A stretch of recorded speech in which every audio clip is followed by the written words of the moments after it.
मृत्यु एक ऐसा शब्द जिससे हम सब डरते हैं, लेकिन क्या कभी आपने सोचा है कि मृत्यु को एक विज्ञान, एक कला और एक आध्यात्मिक प्रक्रिया की तरह भी समझा जा सकता है?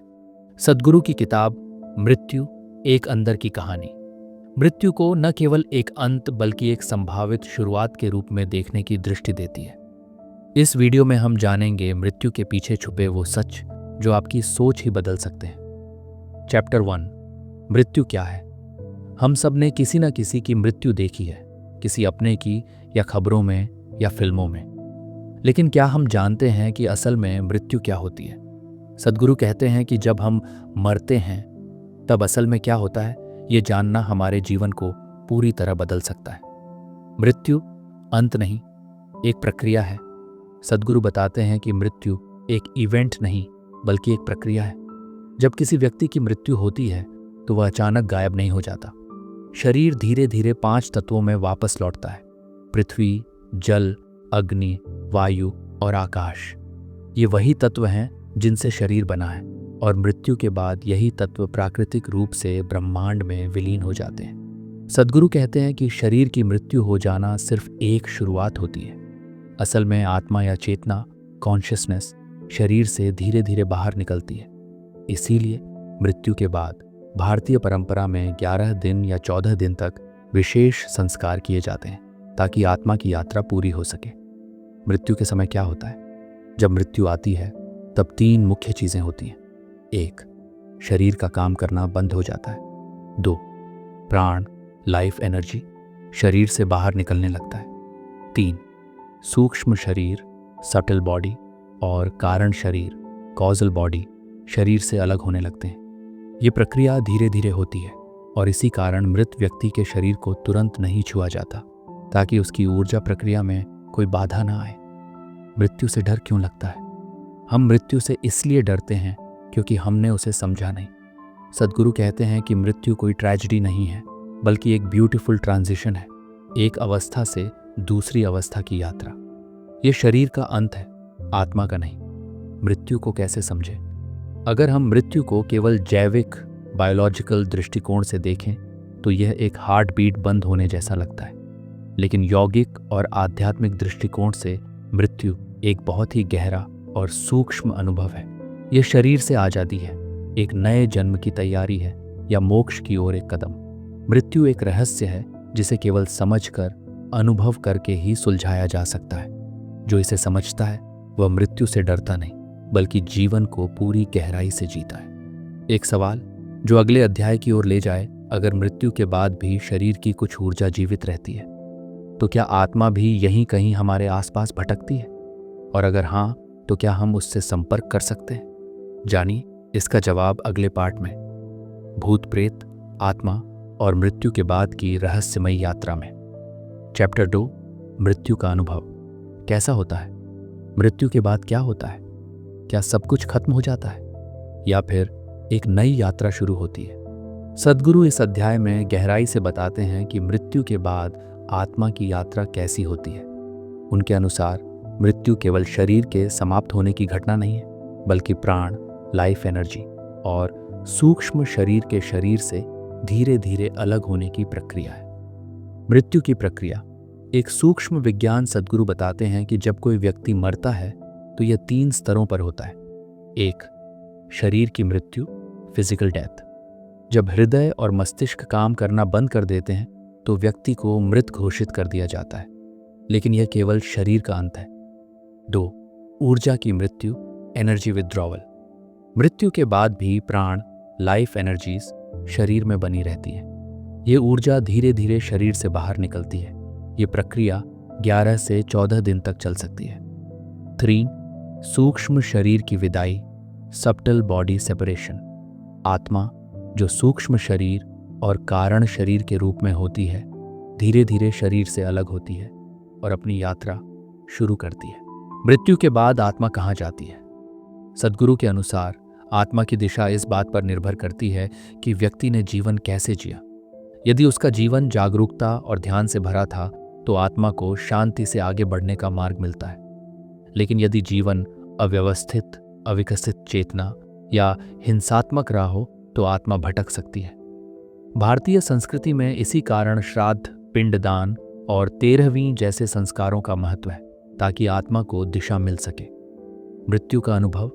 योगियों की दृष्टि में योगियों ने अपनी चेतना से मृत्यु का अनुभव किया है। सद्गुरु कहते हैं कि मृत्यु का अनुभव डरावना नहीं होता अगर आप तैयार हों। यह ऐसा है जैसे नींद में जाना, लेकिन पूरी जागरूकता के साथ।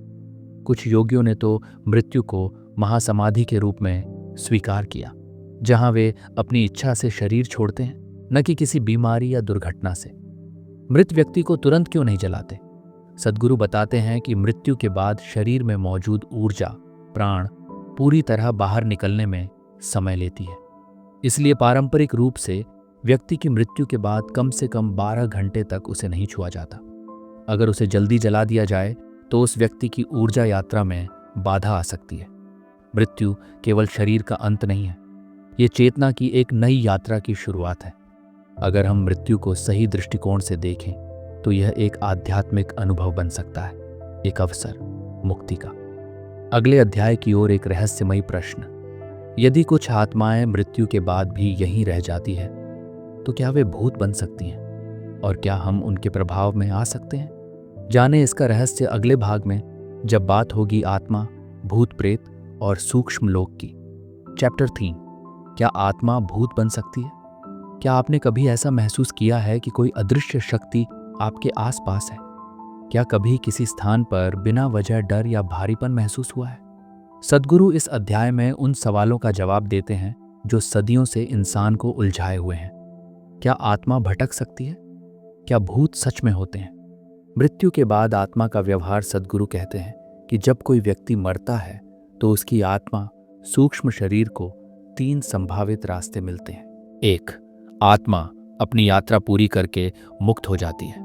यह तब होता है जब व्यक्ति ने जीवन को ध्यान, प्रेम, सेवा और विवेक से जिया हो।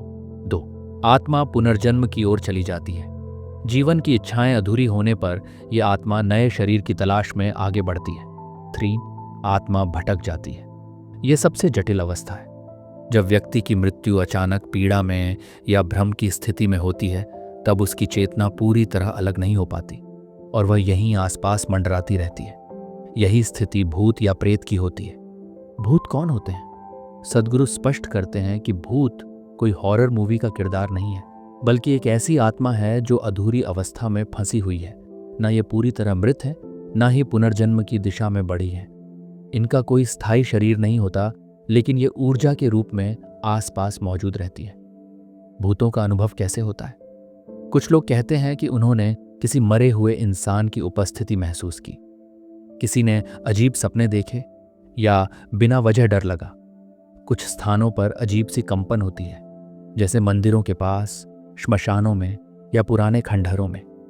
सद्गुरु कहते हैं कि ये अनुभव तब ज्यादा होते हैं जब हमारी ऊर्जा कमजोर होती है। मजबूत ऊर्जा वाला व्यक्ति कभी इन चीजों से प्रभावित नहीं होता। क्या आत्माएं किसी को नुकसान पहुंचा सकती हैं? इस सवाल पर सद्गुरु जवाब देते हैं, हाँ, लेकिन केवल यदि आप कमजोर हैं। यदि आप शारीरिक, मानसिक या भावनात्मक रूप से कमजोर हैं, या फिर यदि आप शराब, नशे या अराजक जीवन में फंसे हैं, तो आपकी ऊर्जा प्रणाली कमजोर होती है और ये भटकी हुई आत्माएं आपसे जुड़ सकती हैं। इसी कारण आध्यात्मिक जीवन, ध्यान और योग को इतनी अहमियत दी जाती है। ये आपकी ऊर्जा को मजबूत बनाते हैं और आपको हर प्रकार की नकारात्मकता से बचाते हैं। आत्माओं से जुड़ने के जोखिम और उपाय। कुछ लोग मरे हुए रिश्तेदारों से जुड़ने की कोशिश करते हैं, जैसे प्लांचेट, ओंजा, तांत्रिक क्रियाएं आदि। सद्गुरु चेतावनी देते हैं कि ऐसा करना अत्यंत खतरनाक हो सकता है। ये न केवल आपकी ऊर्जा को गड़बड़ कर सकता है, बल्कि आपको मानसिक और शारीरिक रूप से भी बीमार बना सकता है। भूत, आत्माएं और सूक्ष्म जगत केवल कल्पना नहीं है, बल्कि एक सूक्ष्म सत्य है जिसे यौगिक परंपरा हजारों सालों से जानती है। अगर हम सतर्क रहें, जागरूक रहें और आध्यात्मिक मार्ग पर चलें, तो हम खुद को इन अदृश्य प्रभावों से पूरी तरह सुरक्षित रख सकते हैं। अगर आत्मा इतनी शक्तिशाली है, तो क्या हम चाहें तो शरीर को छोड़कर भी जी सकते हैं? क्या कोई योगी सच में अपनी इच्छा से शरीर त्याग सकता है? जानिए इस चौंकाने वाले प्रश्न का उत्तर अगले भाग में, जब बात होगी महासमाधि और इच्छा मृत्यु की रहस्यमयी शक्तियों की। चैप्टर 4, क्या कोई योगी अपनी इच्छा से मर सकता है? क्या मृत्यु केवल एक अकस्मात घटित होने वाली प्रक्रिया है? क्या ये केवल शारीरिक अंगों के धीरे धीरे बंद हो जाने का नाम है? या फिर क्या मनुष्य, विशेषतः कोई सिद्ध योगी, इतनी चेतन अवस्था तक पहुंच सकता है जहां वह अपनी मृत्यु को भी एक जागरूक क्रिया बना सके? सद्गुरु इस अध्याय में एक गूढ़ लेकिन अत्यंत शक्तिशाली रहस्य से पर्दा हटाते हैं। महासमाधि वह स्थिति जहां एक योगी पूर्ण जागरूकता और पूर्ण ऊर्जा नियंत्रण के साथ स्वयं अपनी मृत्यु का चुनाव करता है और शरीर को शांति से त्याग देता है। यह मृत्यु नहीं, बल्कि मोक्ष की ओर एक स्वेच्छा से उठाया गया अंतिम कदम होता है। क्या मृत्यु पर नियंत्रण संभव है? आम मनुष्य के लिए मृत्यु एक अनियंत्रित, भयावह और अनिश्चित घटना होती है। हम न समय तय कर सकते हैं, न स्थान, और न ही इसका स्वरूप। लेकिन सद्गुरु कहते हैं, योग की चरम स्थिति तक पहुंचने वाले व्यक्ति के लिए मृत्यु भी एक प्रयोगशाला बन जाती है। योग सिर्फ शरीर को मोड़ने मरोड़ने का विज्ञान नहीं है। यह चेतना, ऊर्जा और अस्तित्व के सबसे सूक्ष्म पहलुओं को जानने और साधने की विद्या है। एक योगी जो जीवन को गहराई से समझ चुका होता है, वह जानता है कि उसकी ऊर्जा किस स्तर पर है, जीवन शक्ति कहाँ जा रही है और शरीर कब छोड़ना है। वह केवल शारीरिक मृत्यु से नहीं गुजरता, बल्कि उसे पार करता है। महासमाधि। जब मृत्यु एक योग बन जाती है, महासमाधि कोई संयोग या दुर्घटनावश घटित मृत्यु नहीं होती। यह कोई बीमारी, दुर्घटना या भावनात्मक पीड़ा का परिणाम नहीं होती, बल्कि यह एक अत्यंत उच्च अवस्था की जागरूकता और आत्मनियंत्रण का प्रदर्शन होती है। जिस प्रकार हम तय करते हैं कि कब भोजन करना है, कब सोना है, ठीक उसी सहजता से एक सिद्ध योगी तय करता है कि कब शरीर को त्यागना है। महासमाधि का अर्थ होता है पूर्ण चेतना से यह निर्णय लेना कि अब यह जीवन यात्रा पूर्ण हो चुकी है और आत्मा को शरीर से स्वतंत्र कर देना। ऐसे उदाहरण जहां मृत्यु एक साधना बनी। हमारे इतिहास और शास्त्रों में ऐसे अनेक प्रमाण हैं जो इस रहस्य को उजागर करते हैं। भगवान बुद्ध, जिन्होंने अपने अंतिम क्षणों में अपने शिष्यों को मृत्यु का विज्ञान सिखाया। महावीर स्वामी, जिन्होंने संपूर्ण जागरूकता में समाधि ली। भगवान कृष्ण, जिन्होंने समय के चक्र को स्वयं पूर्ण करके शरीर छोड़ा। रामकृष्ण परमहंस, रामण महर्षि और पालई स्वामी, सद्गुरु के गुरु। इन सभी ने मृत्यु को केवल अंत नहीं, बल्कि एक उच्चतम चेतन यात्रा के रूप में जिया। इनमें से किसी की मृत्यु पीड़ादायक नहीं थी, न ही अव्यवस्थित। ये पूर्ण शांति, संतुलन और आनंद की अवस्था थी, जिसे केवल अनुभवी साधक ही प्राप्त कर सकते हैं। इच्छा मृत्यु के 3 स्तर। सद्गुरु इस ज्ञान को 3 अलग अलग गहराइयों में बांटते हैं। 1. मृत्यु को स्वीकार करना। जब कोई व्यक्ति भय, तनाव या प्रतिरोध के बिना मृत्यु को खुले मन से स्वीकार करता है, ये एक भावनात्मक संतुलन की अवस्था होती है। 2. मृत्यु को चुनना। यह उससे एक कदम आगे की अवस्था है। जब कोई योगी न केवल मृत्यु को स्वीकार करता है, बल्कि उसका समय, स्थान और प्रक्रिया भी निश्चित करता है। 3. मृत्यु का उपयोग करना। यह सबसे उच्च अवस्था है, जहां मृत्यु केवल अंत नहीं, बल्कि मोक्ष का एक साधन बन जाती है। योगी इसे एक द्वार मानते हैं, एक प्रवेश द्वार, जहां से आत्मा शरीर और माया से पूर्ण रूप से मुक्त होकर ब्रह्म की ओर जाती है। महासमाधि क्यों दुर्लभ है? क्यों हम सब ऐसा नहीं कर पाते? क्यों यह केवल कुछ ही महान आत्माओं के जीवन में घटित होता है? सद्गुरु बताते हैं कि महासमाधि कोई साधारण उपलब्धि नहीं है। इसके लिए आवश्यक है पूर्ण आत्मसंयम, न केवल व्यवहार में, बल्कि विचारों और इच्छाओं में भी पूर्ण नियंत्रण, ऊर्जा पर संपूर्ण अधिकार, जीवन शक्ति, प्राणा का संचालन एक कलाकार की तरह करना, जैसे वाद्य पर संगीत। शरीर से गहन विरक्ति। जब व्यक्ति शरीर को मैं नहीं, केवल एक साधन समझने लगता है, तभी वह उसे सहजता से त्याग सकता है। इसलिए महासमाधि केवल उन्हीं के लिए है जिन्होंने अपना संपूर्ण जीवन आध्यात्मिक अनुशासन और साधना को समर्पित किया हो। क्या महासमाधि आत्महत्या है? ये प्रश्न कई लोगों के मन में आता है। अगर कोई अपनी इच्छा से मर रहा है, तो क्या यह आत्महत्या नहीं हुई? सद्गुरु इस भ्रम को स्पष्ट करते हैं। आत्महत्या होती है डर, पीड़ा, असहायता या अवसाद से। महासमाधि होती है शांति, संतुलन और पूर्णता से। एक में बेचैनी होती है, दूसरे में पूर्ण समर्पण और गहन चेतना। एक व्यक्ति जीवन से भाग रहा होता है, दूसरा व्यक्ति जीवन को पूरा जीकर उसे पार कर रहा होता है। इसलिए महासमाधि को आत्महत्या कहना गहराई की समझ की कमी को दर्शाता है। मृत्यु भी एक योग हो सकती है। मृत्यु कोई भयावह घटना नहीं है, बल्कि एक संभावना है।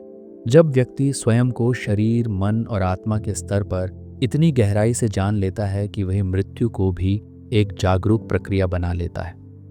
महासमाधि इस बात का प्रतीक है कि जीवन और मृत्यु दोनों को पूर्ण समझ और नियंत्रण के साथ जिया जा सकता है।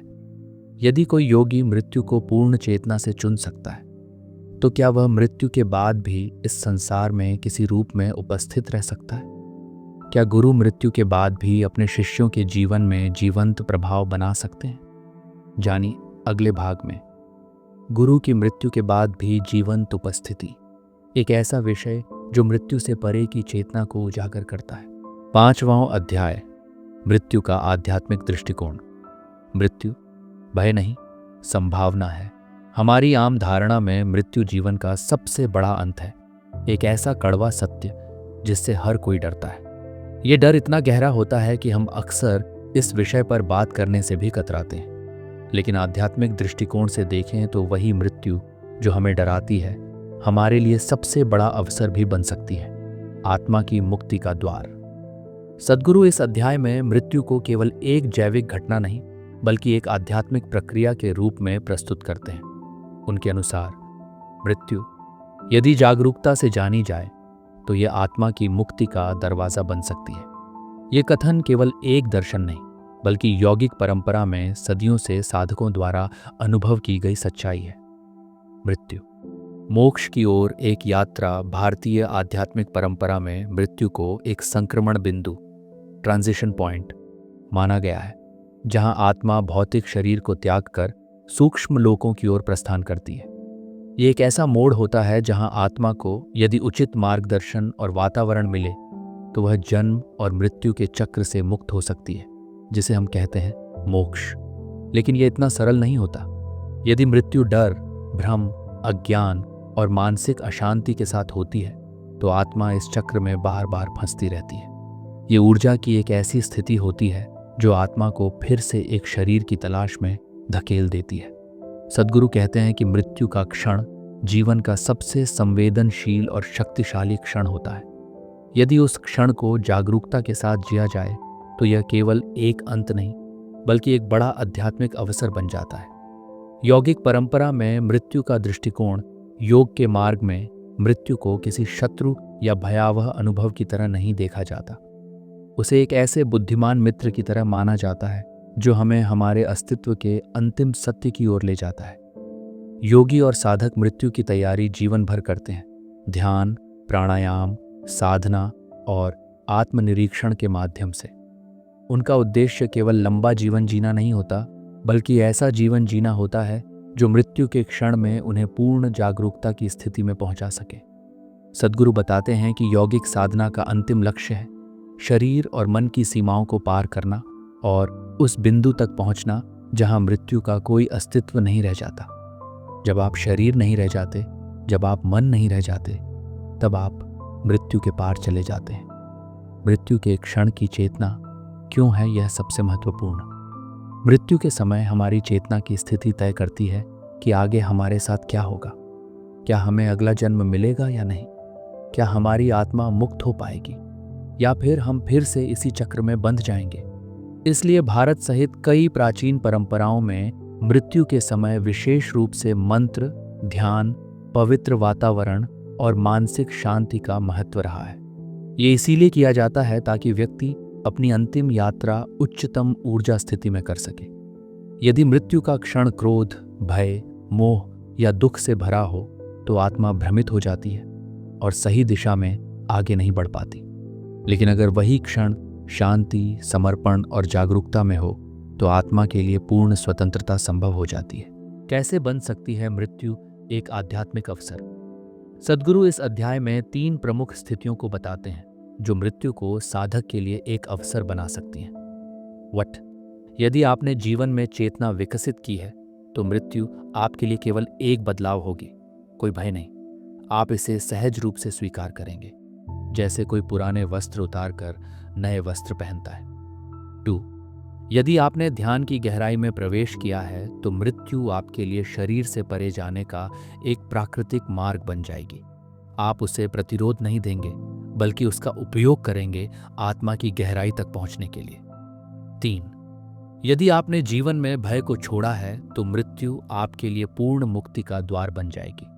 आप उसमें खो नहीं जाएंगे, बल्कि उससे पार हो जाएंगे। सद्गुरु का संदेश, मृत्यु को समझो तभी जीवन को जान पाओगे। सद्गुरु कहते हैं, मृत्यु का भय केवल अज्ञानियों को होता है, मृत्यु का स्वागत केवल साधकों को होता है। ये कथन आध्यात्मिक साधना के मूल में जाता है। जब आप मृत्यु को जानते हैं, जब आप उसके स्वरूप को समझते हैं, तब आप जीवन को भी एक नई दृष्टि से देखने लगते हैं। तब जीवन केवल एक संघर्ष नहीं लगता, बल्कि एक अनमोल साधना बन जाता है। जो मृत्यु को समझ लेता है वो वास्तव में जीवन को जीना सीख जाता है, हर क्षण में पूरी जागरूकता के साथ। मृत्यु अंत नहीं, एक संभावना। मृत्यु को यदि केवल एक जैविक अंत के रूप में देखा जाए तो वह भयावह है, लेकिन यदि उसे एक आध्यात्मिक अवसर के रूप में समझा जाए तो वही मृत्यु आत्मा की सबसे बड़ी स्वतंत्रता का माध्यम बन जाती है। ये एक ऐसा द्वार है जहां से आत्मा अपनी वास्तविक प्रकृति की ओर लौट सकती है, और यही योग और ध्यान का मूल उद्देश्य है, मृत्यु से पहले मृत्यु को जान लेना। अब जब हम जानते हैं कि मृत्यु के समय की चेतना इतनी निर्णायक होती है, तो प्रश्न यह उठता है, क्या हम इस जीवन में अभी से उस क्षण की तैयारी कर सकते हैं? क्या मृत्यु की तैयारी ही असली जीवन की साधना है? जानिए अगले भाग में मृत्यु की तैयारी, जीवन को जागरूकता से जीना, जहां हम जानेंगे कि कैसे मृत्यु को समझकर हम जीवन को और गहराई से, पूर्णता से जी सकते हैं। चैप्टर 6, मृत्यु और विज्ञान। जब हम मृत्यु शब्द सुनते हैं तो आमतौर पर हमारे मन में दो प्रमुख दृष्टिकोण उभरते हैं। पहला है धार्मिक या आध्यात्मिक दृष्टिकोण, जहां मृत्यु को पुनर्जन्म, आत्मा की यात्रा, स्वर्ग नरक या कर्म के फल से जोड़ा जाता है। दूसरा है वैज्ञानिक दृष्टिकोण, जो मृत्यु को मात्र एक जैविक अंत या कोशिकाओं की गतिविधियों के रुकने के रूप में देखता है। लेकिन क्या कभी आपने इस बात पर गहराई से विचार किया है कि क्या होगा अगर हम इन दोनों दृष्टिकोणों को एक साथ देखें? क्या विज्ञान और योग दोनों मिलकर मृत्यु की गुत्थी को और भी बेहतर तरीके से समझा सकते हैं? सद्गुरु की किताब मृत्यु एक अंदर की कहानी का एक अध्याय, मृत्यु की मैकेनिक्स, इसी रहस्य को उजागर करता है। यह अध्याय मृत्यु को न केवल एक आध्यात्मिक यात्रा बल्कि एक वैज्ञानिक प्रक्रिया के रूप में भी देखता है। मृत्यु शरीर के 5 मूलभूत तत्वों का विघटन निर्माण 5 मूलभूत तत्वों से हुआ है। 1. पृथ्वी, अर्थ, जो हमारी हड्डियों, मांसपेशियों और त्वचा का आधार है। 2. जल, वाटर, जो शरीर की अधिकतर रासायनिक क्रियाओं और रक्त संचार को नियंत्रित करता है। 3. अग्नि, फायर, जो हमारे शरीर की तापमान प्रणाली और पाचन तंत्र को संचालित करती है। 4. वायु, एयर, जो हमारी सांसों और प्राणवायु का माध्यम है। 5.